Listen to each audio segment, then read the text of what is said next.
Good afternoon. If I could have everybody's attention, please, we'd like to get started. My apologies that we're running a little late. My name is Sue Deering, and I'm the president of the Democratic Club. If you would stand as you are able, and we will say the Pledge of Allegiance. I pledge allegiance to the flag of the United States of America and to the republic for which it stands, one nation, indivisible, with liberty and justice for all. We're fortunate today to have two highly qualified speakers, our own First Vice President, Rebecca Gilad, and Stacy Diebel-Reynolds, who is the Director of Student Achievement and Wellness at the Orange County Department of Education. So, without further ado, I would like to introduce our first speaker, who is Rebecca Gilad. Born in Mexico City, Rebecca Gilad worked as an international correspondent for Mexican TV, and then in the U.S. for the National Hispanic Council on Aging and the American Red Cross, where she developed their Hispanic National HIV/AIDS Education Prevention Program. Having lived in three very different countries, Mexico, Israel, and the U.S., where she encountered racism herself, Rebecca has spent many years studying racism, bias, and prejudice. Throughout all her years of work, Rebecca has taken the opportunity to work for those who need help with economic, race, and/or human rights issues. Rebecca holds a doctorate in gerontology from the University of Maryland. Rebecca will speak on racism, micro and macroaggressions. Are we failing to act? After Stacy speaks, Rebecca will continue with a brief interactive session about her topic. Please join me in welcoming Rebecca.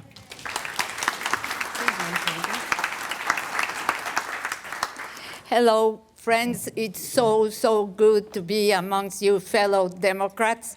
It feels like I'm at home. And it feels so good to be with my other friend, PJ, from Channel 6. Thank you, PJ. So to start today, I'm going to tell you a story, and I need for you to concentrate. So I'm going to ask you to close your eyes. But given the age that we all are, I'm going to ask you not to fall asleep, because I know that besides having a blink of your eyes, if I give you one more minute, I might find that you're taking a little siesta. So please don't do that. So please close your eyes and concentrate to everything that I say. Here we go. I just took a trip to visit my grandson. Are you all closing your eyes? And don't fall asleep. I went to Michigan to visit my grandson. And I was very angry that I got a middle seat. But when I sat on the airplane, I was so happy that on my left I had my husband, and on my right I had a friend that I hadn't seen for years, and he used to be the Assistant Secretary of Health and Human Services in Washington, D.C. During the one of the presidents, not too far away, Clinton. And then he returned to work for President Obama. So the trip went by very, very fast, and we had a lot of fun. The next day, we attended a party, an anniversary party from some friends who were celebrating a wedding anniversary, and I think I hadn't had that much fun in years. It was fantastic. And the third day, we went to hear a conference of the Astrophysics Association, where we saw some of the pictures that were taken by the new machine that they have there. And the keynote speaker was something out of this world. The representative of that association, I had never heard a speech like that one. Then finally, after that, we had a chance to go see the little one, where we played hide and seek and find the dragon, et cetera, et cetera. And now here I'm back. Please open your eyes. So tell me, how many of you visualized when I talked about my friend and his job that he had in Washington, D.C., that he is a Latino man? Raise your hands. Oh, 2 people, great. Okay, how many of you visualize that the couple that were celebrating their anniversary and that they are so much in love are a gay couple? 1. Oh, 1. How many of you visualize that the keynote speaker of the Astrophysics Club is a woman? 1, 2, 3, 4. Wow, excellent. How many of you heard me divide ourselves with the rest of the world as soon as I started? When I said, I'm so happy to be among Democrats, I feel at home. Good, because I left all the others outside. And I went a little. Somebody's not getting home. Okay, there are some keys that somebody forgot. And the second time that I divided everybody and I did my tiny in-group is when I just talked to PJ. Then it became a tiny in-group, PJ and myself. So we're going to be talking about all these things because you see, every time that we think about objects or people, we're creating an image in our brain. And it's not just because we're very smart. Everybody does that. In order to get to know and organize the world, our brain works in that fashion. We organize every object and every person. We put it in a file in our brain, and we give it certain characteristics. Because you see, babies are not born with biases or prejudices. They obtain it early on, between 3 and 6 years of age. They have already formed biases and prejudice because of the environment where they live from. And those can be about people and about things. For example, you will not make me eat one mushroom no matter what, because my mother said that mushrooms grow from dogs' pee-pee. I never questioned that until I got married, and Ami said, why won't you try a mushroom? Are you kidding me? You know how they come to... I never questioned that. That was my truth, and that's how we work. We don't question what we were taught. Once the children get between the age of 5 and 6, those biases are already ingrained because of the parents, because of what they hear, because of what they see. For example, if the children watch TV and they see many ads that show toys, Barbies that are blonde and tall and shapely, they all look like the housewives of Orange County. That's how they perceive the good way of looking. There is a fantastic study that you can see on YouTube of children in Italy. They're all dark-skinned. They don't tell you from where. They might be from Italy, from Africa, etc. And they give them, they are probably 6 years of age, 7, and they give them different dolls, white dolls and dark-skinned dolls. And all the children are dark-skinned. And they ask them, which would you say is a good doll? All of them choose the white one. Which would you say is a more beautiful doll? Boys and girls, the blonde doll. So at that age, children have already taken from publicity, from what they hear at home, those biases that will stay forever. Some are conscious and some are unconscious. So you can ask, how did this happen that we have those things? Let me go a little bit back in time, like 2,000 years, and let's talk about Aristotle. This very rich white Greek decided in his philosophy that people, because we categorize people and we've always done it, that every person, every animal, and every plant has some kind of soul. The plants have a vegetarian, 10 minutes? Oh my God, I have to run. The animals have a sensitive soul, so for you lovers of animals, they have a sensitive soul, and the humans have a rational soul. However, this sounds fantastic, but he wasn't talking of all humans. He was talking about white male Greeks. Does it sound familiar? Now, how about the others? Well, the other men he considered barbarians. Why? Because they couldn't rationalize like the white male Greeks. How about women, you're asking? Well, poor women. They can rationalize a little bit, but not like men. So even though his philosophies are very important, that's where we can see that slavery started. Why? Because according to this philosophy, those people that couldn't rationalize really needed to obey the ones that could. And from there, we move into other mythologies and religions, and each one of them has that categorization of human beings.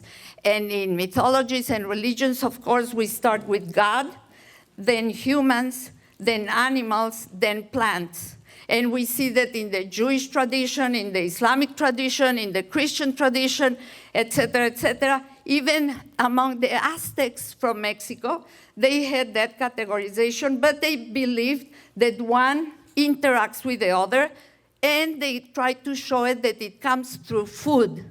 So the animals have to eat plants and animals, the humans eat animals, and God needs something in return.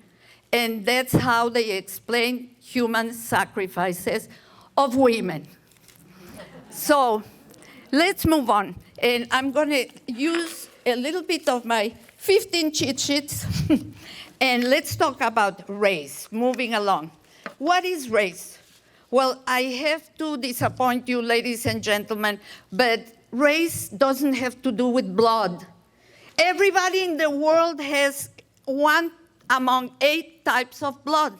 So you can be Hispanic, you can be African American, you can be white, you can be whatever. It's one of 8. So what are the differences? The differences are inherited through genes. But what has happened is that through the different colors, we have a long tradition of oppression. And it starts with the biases. Let's move on to, that was race, I'm sorry. Bias. Bias is when we have a disposition to see things or people in a certain way. And as I said, it can be conscious or not conscious. It starts by age 3, and it goes on forever. Now, it can be conscious, and that's what we're seeing when we see the white supremacists. Yes, I hate you, et cetera, et cetera. But when it is unconscious, now there we have a problem. Because you know what? Each one of us here, even though we're Democrats, we are filled with biases and prejudice. I'm going to ask you and to beg you to be courageous enough that when you go home, to think about what biases you hold besides mushrooms. Now, stereotypes. When we group people into categories, we're stereotyping them. And what we do is that we put them all together and we give them the same trait. For example, all women are the same. They also, when we categorize them like that, we give them judgment. Seniors are boring. Yeah, you ask me when here in Laguna Woods, are we boring? Stereotypes are also very inflexible. And when you find someone that doesn't look what you're thinking that should that person look, then you don't say, oh, maybe I'm wrong. You say, oh, that person is different. All the others are the same.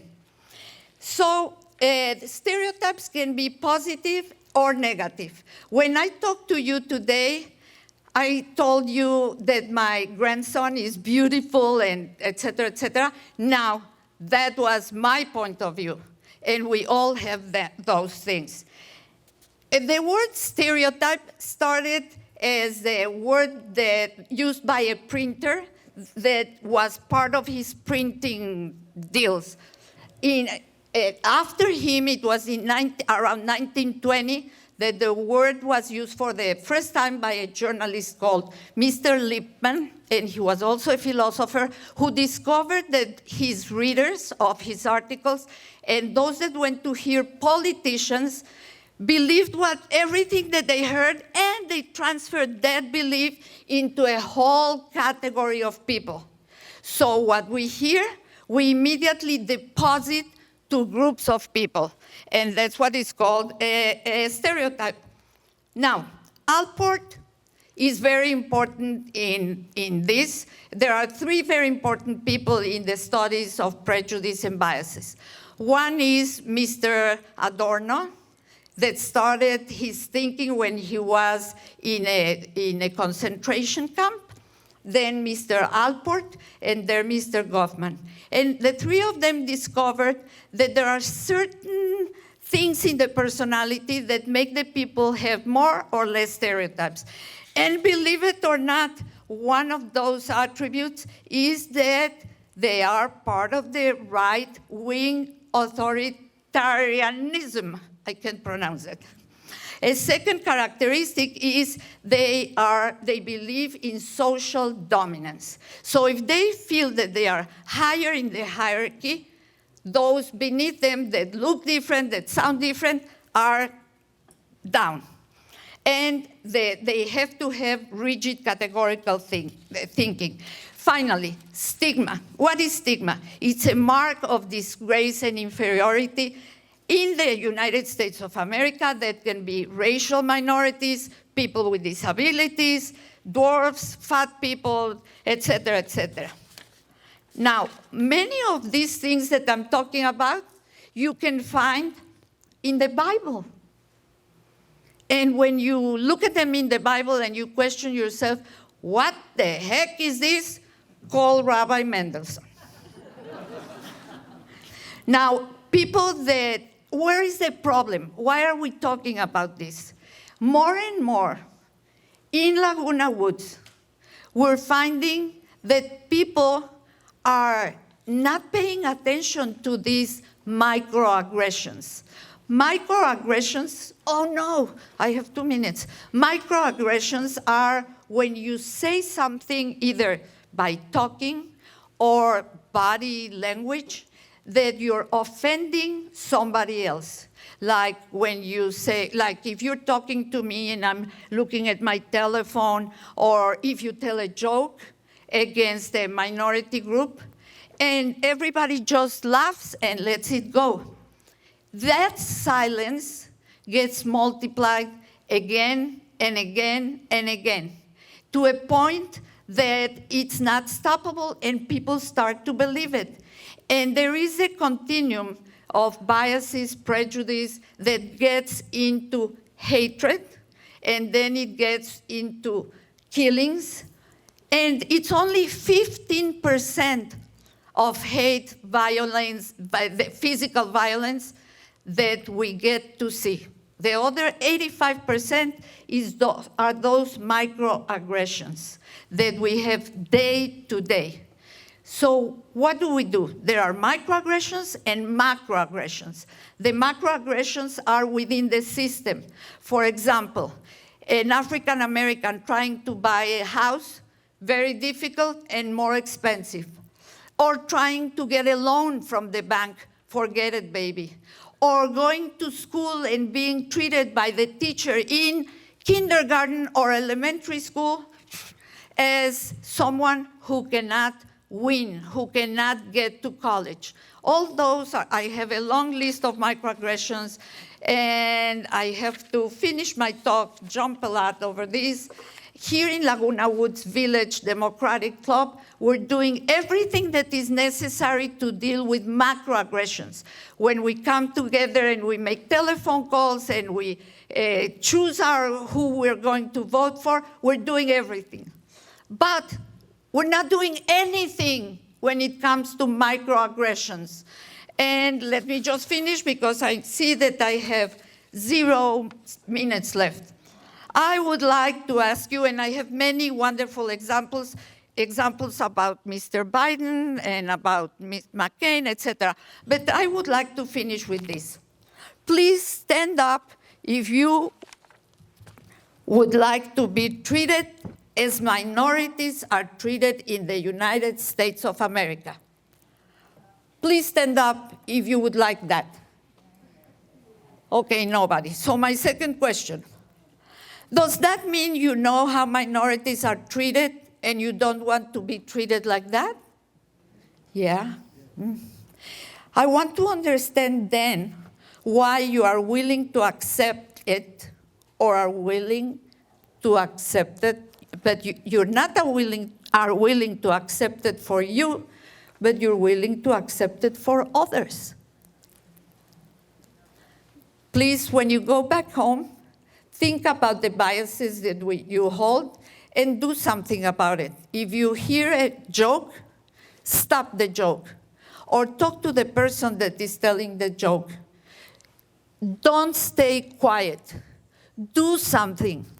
Stop the prejudice. It's in your hands, in my hands, in each one of our hands. Try to meet your neighbor. Talk to your neighbor. We might look different, but we are interesting, and we are in this together. Thank you very much. Question is, we all seem to be more comfortable with people from our own culture. Is that the first step to racism? How can it be overcome? That is so true. Thank you for bringing it to shine on this point. We are always more comfortable with people that sound like us, look like us, feel like us, because it's a lot more trouble to be among others. But it is very important that we get out of our comfort zone. It doesn't have to be something major. Invite for a coffee your Asian neighbor or your Mexican neighbor or whoever doesn't look like you, and make an effort, because with curiosity brings new worlds, and those worlds might be very, very good places to be. So thank you for the question. And I just remember that when you become part of an out group, the research shows that your body reacts like it reacts exactly when you are in pain. So that's why we want to be with the in-group who wants to have pain. Can you give us an example of how to talk to someone about their microaggressions? Perhaps a little modeling. Sure. I mean, is this a microaggression? Rebecca, you did a great job for a Hispanic woman. Well, it wouldn't happen exactly like that, but it does happen a lot. You did a great job. I didn't expect that. That translates as Hispanics don't do a good job. So my first thing that I would do, Jonathan, tell me a little bit more about why your expectation was that, to make him explain where is he coming from. Our reactions to stop this won't always be helpful. For example, I was in a meeting and somebody was about to tell a joke. And I asked, excuse me, is this gonna be a racial joke? And she responded, no, of course not. Then she told a joke against Koreans. So I looked down because I didn't know what else to do besides punching her face. But the other person sitting next to me, who happened to be a fantastic Korean woman, explained to her how she was wrong about what the joke said about Koreans. So she didn't wait until tomorrow to go back to her. Immediately there, she told her, this is not so because . So now here's an actual question. How important is education, and can't it change the stereotypes in our mind? Stereotypes, learning about stereotypes can start at any point. Education, if you're thinking that you need a doctoral degree to change your modes of thinking, no. The first thing you have to do when you get home is to recognize, do I have stereotypes? Do I have biases? What are those? Then the second thing you have to do is to want to work on those. And when you meet a person that could be the one receiving your punches, try to engage in a conversation. Try to I'm done. Try to think your way of thinking regarding that group. I have such a long list of stereotypes for every kind of person, but when we get the 5 hours from Sue, we'll do that. Thank you so much, ladies and gentlemen. Thank you, Rebecca. Rebecca will be back, but next it is my great honor to introduce Stacy Diebel Reynolds, who has over 20 years of experience working with students, parents, educators, and community stakeholders in Sacramento, Orange County, and throughout the state of California. She currently serves in various leadership capacities among Orange County work groups focused on student mental health and wellness, family engagement, substance use prevention, and positive youth development. Stacy holds a bachelor's degree from UC Irvine and a master's degree in public administration from CSU Long Beach. And Stacy will be talking about ethnic studies, debunking the myths. So please welcome Stacy Diebel Reynolds. And she also has a lot of technical expertise because nothing is working in this clubhouse. And she had to connect her PowerPoint up to her phone. Okay, so we thank her for that. And welcome, Stacy. So good afternoon. On behalf of our Superintendent of Schools in Orange County, Dr. Al Mijares, thanks for the opportunity to come and speak with you today. My name is Stacy Diebel Reynolds, and as you heard, I serve as a director at the Orange County Department of Education. Before I tell you a little bit about Orange County Department of Ed, I wanted to just acknowledge that the person who hired me 17 years ago at the Department of Ed is sitting in the room, Dr. Daria Wajan.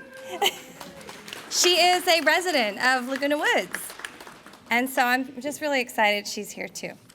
Okay, so if you're not familiar with Orange County Department of Education, we serve some of Orange County's most vulnerable students, and we support 28 school districts. So you heard Barbara from Saddleback Valley. We are down in Los Alamitos, Santa Ana, Anaheim, all over Orange County. We have more than 600 schools and approximately 475,000 students in Orange County that we support. I'm also a mom of a multicultural family. I have 2 adoptive sons. I have a little photo in here later that you'll see because they're an essential part of my own personal story and certainly help to make this topic personally meaningful for me as well. So today I'm going to be speaking about ethnic studies and hopefully offering clarity to these 4 questions. I do have them on the screen. I recognize that this room is maybe not be conducive to those in the back to read text, so don't worry, I'll be speaking to a lot of it, but for as much as you'd like to, you can certainly look at that, and I can share the slides as well with Sue afterwards, so you can look at them later if you'd like. So these are the questions I hope to answer. What is ethnic studies? Is ethnic studies a required course? Is ethnic studies the same as critical race theory? What are the benefits of ethnic studies? And then I'm going to share some resources with all of you, and also how Orange County is leading some of this work. And the reason I want to share resources is because I know a lot of you are probably interested in sharing information. I'm presuming that. Okay, what is ethnic studies? So that is a small font from here. Most of my slides don't have as much text, so I'm just going to describe it. So ethnic studies is an interdisciplinary study of race, ethnicity, and indigeneity, with an emphasis of the experiences of people of color in the United States. Courses outline the contributions made by people of color in government, politics, arts, medicine, economics, and other sectors. And then it also encompasses subject areas like history, literature, economics, sociology, anthropology, and political science. Its goal is to address the content missing from traditional curriculum and to help nurture respect for cultural diversity.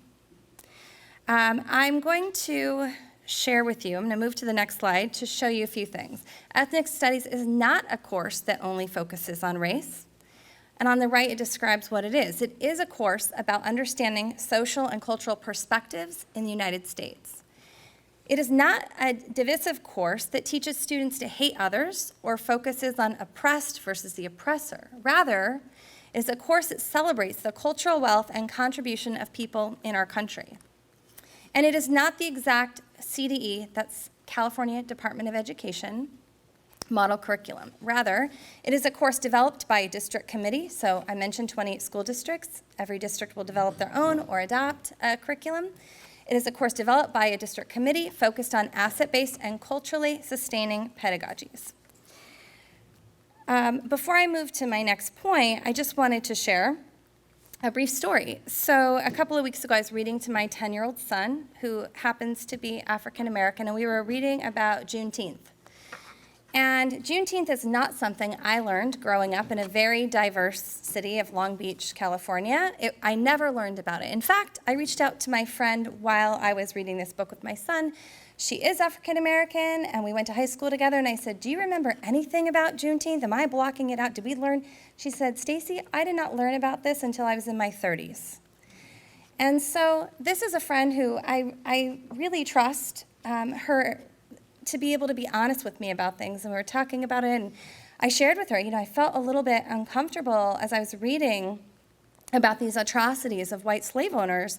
I'm reading to my 10-year-old son, right, who's hearing these stories, and it is a children's book. I wasn't reading a college text. I was reading a children's book that helped to explain it.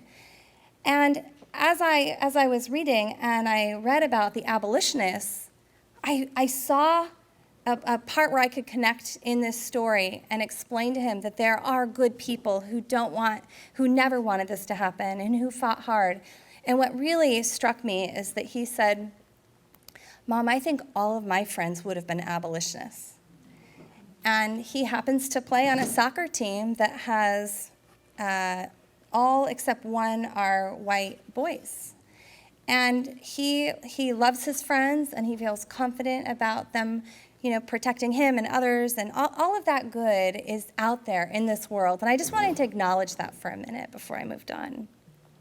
But my friend had shared with me who I ran this by, and she said, so many young people, even who are white or who are in ethnic studies courses, they are seeing a place for themselves in it because they would relate to that part of history.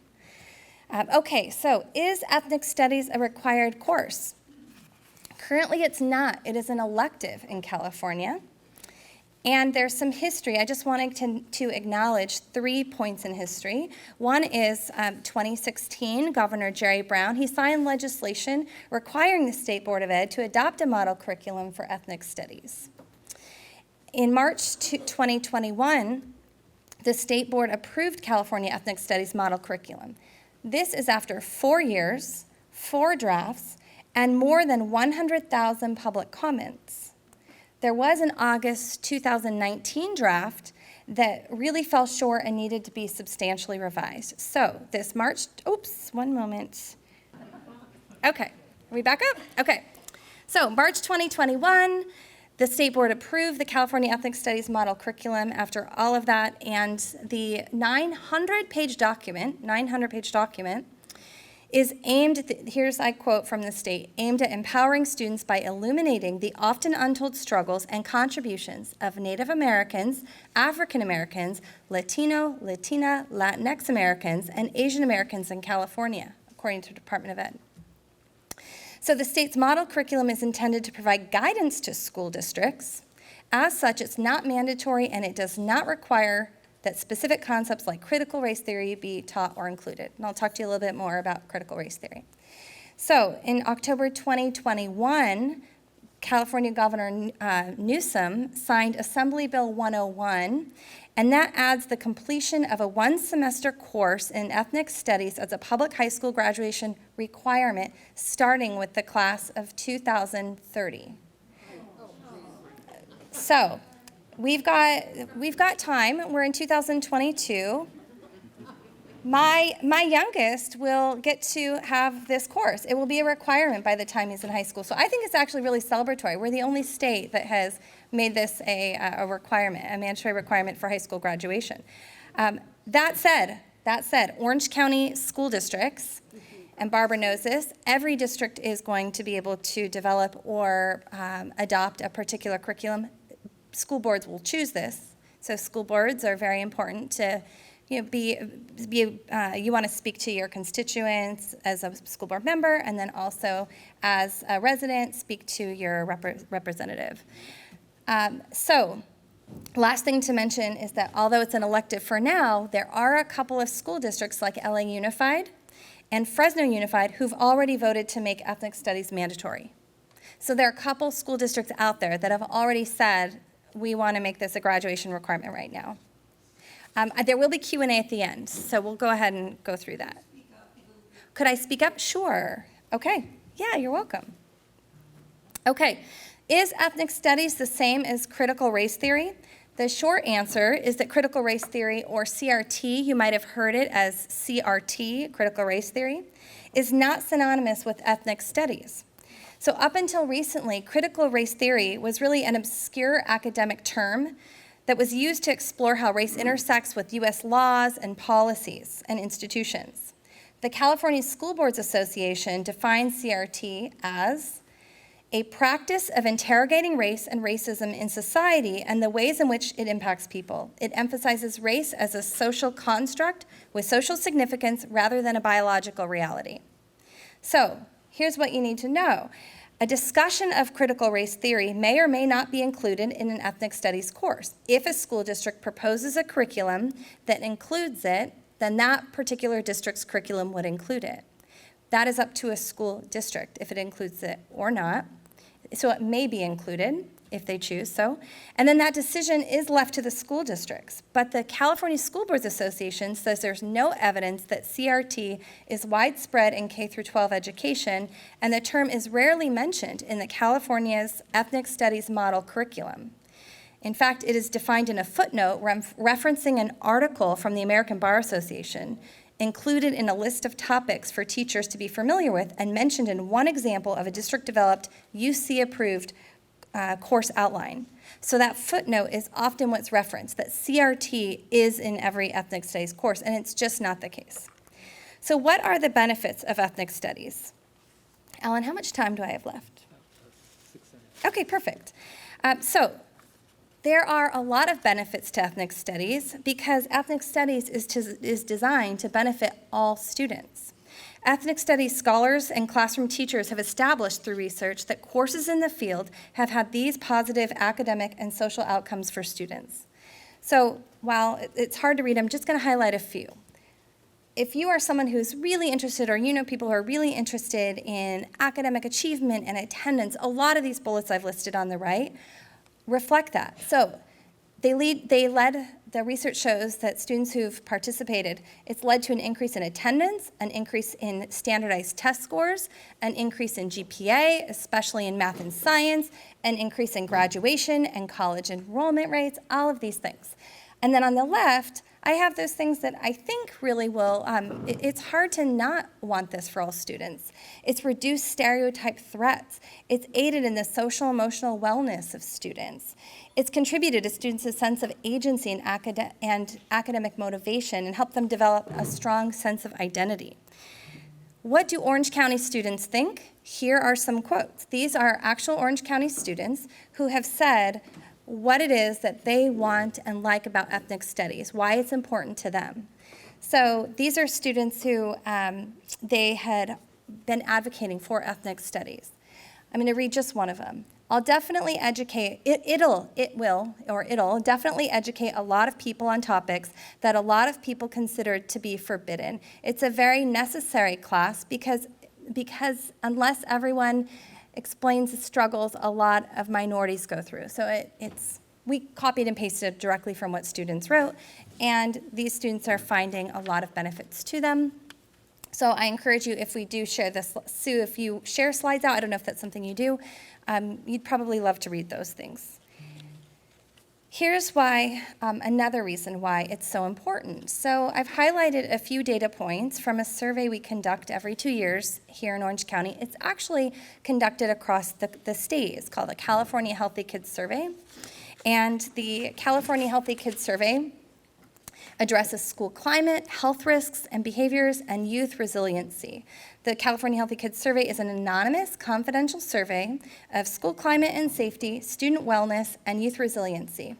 Here are some of the things we learned from Orange County students. So on the left, you'll see 7th grade students in diverse ethnic groups report vastly different rates of being physically attacked at school in the past year. So that left table we've got, it's very hard to read, I apologize, but on the left, it has race identified. So it says Asian and then white are the top 2. There's other Asian white, and at the very bottom, it's very hard, I can't even read it. I need glasses for this distance, I realize. It looks like African American and mixed race. And then on the right, they also report different rates of being bullied because of race. And if any of you follow the Orange County Human Relations annual hate crime reports, they often have, although we have a very small percentage of African American members of Orange County, residents of Orange County, they are often, I think year after year, the most often victim to hate crimes. And so what we are seeing in the schools or reported by students, it really is, it tracks with what we're seeing in those reports. 2 other things, at least in a positive light. 7th grade students in diverse ethnic groups also report different rates of school connectedness. We want kids to feel connected to their schools. We want them to feel comfortable, to want to talk to a teacher if they're having a hard time, or somebody on campus, right? So we've got, on the left is also broken down by race and ethnicity. And at the very bottom, the students who report the most connectedness are white and Asian.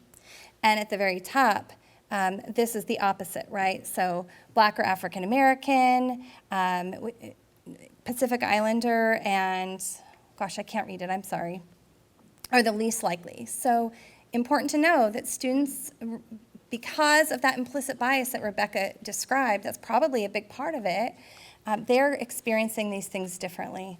And then finally, having a caring adult relationship at school very much tracks with what I've already shared with you. Okay, some of the additional myths about ethnic studies, I've just added some here that you may have heard, like it's a remediation class for at-risk youth. Nope, that's not what it is. It's a class that teaches students to hate whites or other groups. Nope, that's not what it is either. There's a lot of things out there that are just not accurate about this. And so I really hope that because you're interested and you're here today, that you'll go a little bit deeper in trying to understand yourself. I'm really excited to point out that we have some model curriculum projects at the Orange County Department of Education that focus on Cambodian genocide. We're working on Hmong history and cultural studies model curriculum, Vietnamese American refugee experience model curriculum, and these all could be used by districts to meet the ethnic studies requirements. So our team, I've got an amazing group of colleagues who are working on building these over the next couple of years. And I just wanted to point that out. By the way, when Sue does share the slides, everything I have here is linked directly to the website for the source of information. So you can go straight to our website by clicking on that picture. Here are resources for community engagement. This is my family. And you'll see at the top how to talk to kids about difficult subjects, a clinical perspective, on talking to kids about racism. That's from Child Mind Institute. Let's Talk, fostering civil discourse, facing history resource. All of these things are linked directly to the slides and could be helpful. Last, I'm going to conclude with this. Two things. One is a website we built called The 101. We recognize that in the community, especially right now, there's a lot of misinformation, and the media and who pushes out information, it's not always accurate, right? And so we created a webpage called The 101 at the Department of Ed. The website is 101.ocde.us. And we have some topics on there like ethnic studies, sexual health, COVID-19. And if you click on that, it's got just facts that you can read about and share. So ethnic studies is the one on the bottom left. And there's also an online colloquium if you want to hear our superintendent, Dr. Al Mijares, speak about ethnic studies. He brought together some experts from across the state and beyond. This video is online with additional resources, and that link is in the slides as well. Thank you so much, and that's my time. Thank you so much for that very informative talk, and I will definitely send out the links and the PowerPoint presentation that you send me. Okay, Jonathan, want to take away the questions? Okay, a short question with a long answer. Why do you think people are afraid of ethnic studies?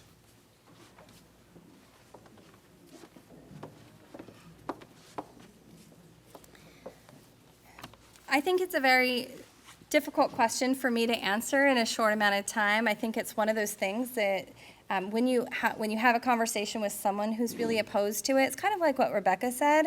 I mean, I would recommend engaging in dialogue and asking, what is your fear? And if it's probably based on some misunderstanding. Ultimately, there are a lot of different reasons why people might be afraid of certain ethnic groups being elevated or a spotlight shown on them, I imagine, but I don't want to presume one reason why people would be afraid. So the best advice I could give is to engage in conversation with people in the most civil way possible, just for that sense of understanding, to come to a place of understanding so that maybe you can find some common ground and help to shed some light on the benefits that I shared with you.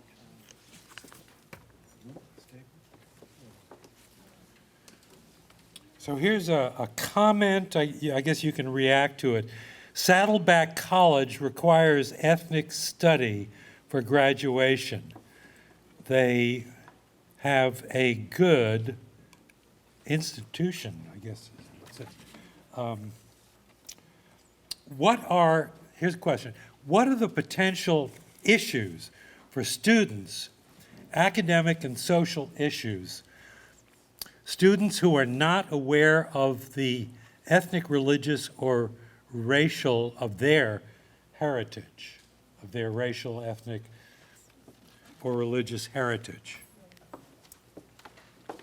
So there are a lot of ways that students can feel othered.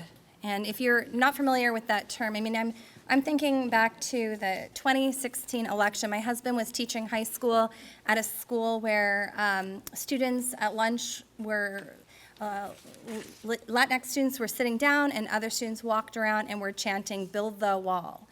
And this is something that he saw here in 2016, and that feeling all of a sudden, I imagine, of those students, I often go back to imagining how those students had to have felt in that moment and being, othered, right? So the idea of seeing themselves in history, of seeing themselves in textbooks, of seeing people who are ancestors that did, great accomplishments for this country, seeing all of that is part of sort of understanding one's identity. And so what harm is there in not being exposed to this?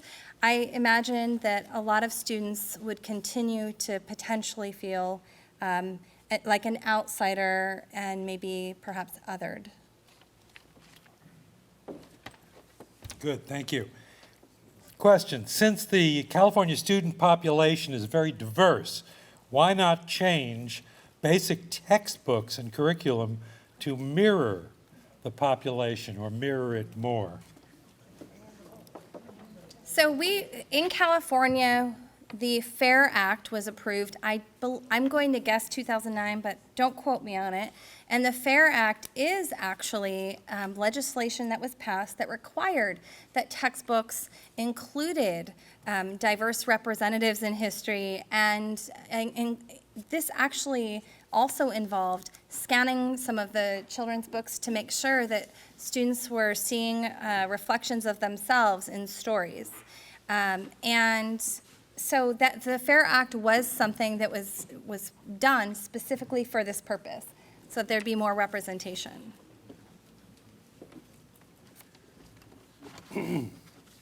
Finally, a question, not finally, but next, a question that I know something about for a change. Will recent Supreme Court decisions be implemented in Orange County? For example, there were two that really knocked down the wall of separation of church and state, and we have a county board of education that is very inclined to take advantage of that. One was for funding of religious schools, giving religious schools the same opportunity as private schools for government funding. And second, the famous case of the coach kneeling on the 50-yard line and praying, surrounded by dozens and dozens of students praying very loudly, where the court said it was quiet and private. But Gorsuch was lying, but don't tell anybody.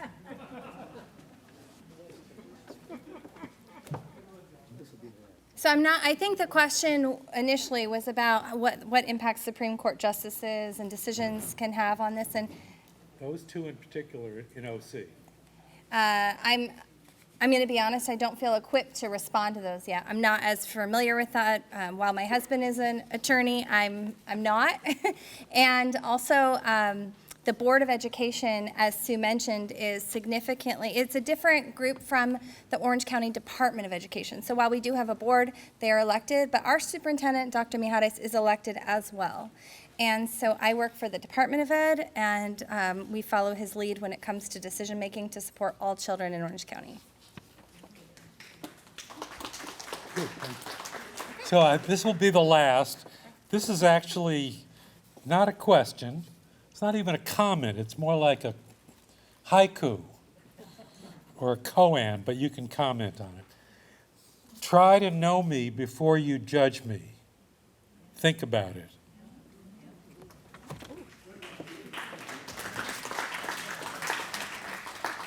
So my comment to that is that in Orange County, one of the things that we've really been pushing over the last few years is this expectation of educators to know the name, face, and story of each student, because all of that exists, right? It's not just a name and they're a student in the class, a body in the chair. That's not what students are. They bring so much rich experience and so many stories too every day. And I think that teachers who are open and excited to acknowledge those stories and those assets that each child brings to the classroom, that is going to make the learning experience that much richer for the entire class. Everyone is going to benefit from that. So I will end with that, and I appreciate you having me and for those thoughtful questions.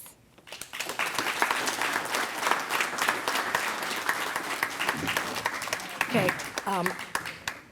I would like a really big round of applause for both Rebecca and Stacy. Thank you.